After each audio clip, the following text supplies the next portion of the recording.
সভাপতি আমাদের ঈশা ভাই, মার্শাল ভাই সহ জেলার নেতৃবৃন্দ এবং অন্যান্য নেতৃবৃন্দ সবার প্রতি সালাম, আসসালামু আলাইকুম। এক সময় আপনার পাকশিতে মৌলানা ভাসানী আসছিল, যে মৌলানা ভাসানী আসি বলল বক্তৃতা দিতে দেবেন আইয়ুব খান।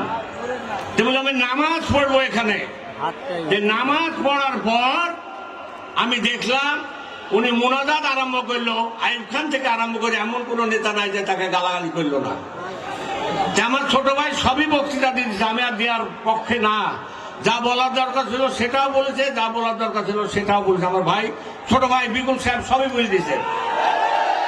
আমি একটা কথা বলতে চাই, এই সিট জিয়াউর রহমান আমল থেকে, যখন থেকে বিএনপি প্রতিষ্ঠাতা হয়েছে তখন থেকে এই দেশে মকসেদ ভাই, অখাদ্য ডাক্তার আলাউদ্দিন সাহেব সহ, কবির ভাই সহ, আজিজুল ভাই সহ এখানে বিএনপির কোনো পরাজয় হয়নি ইতিমধ্যে।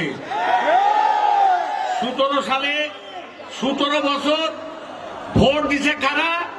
স্কুলের মাস্টার, প্রফেসর, পুলিশ, টিওনো, ডিসি, এরাই ভোট হয়েছে। জনগণের ভোটে নির্বাচিত হয়নি।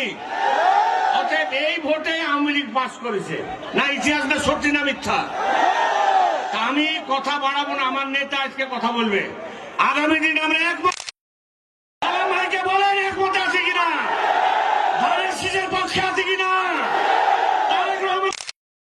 আগামী দিন আমার ধানের শীষ আপনারা ভোট দিবেন কিনা বলেন, হাত তুলে দেখা দেন সবাই।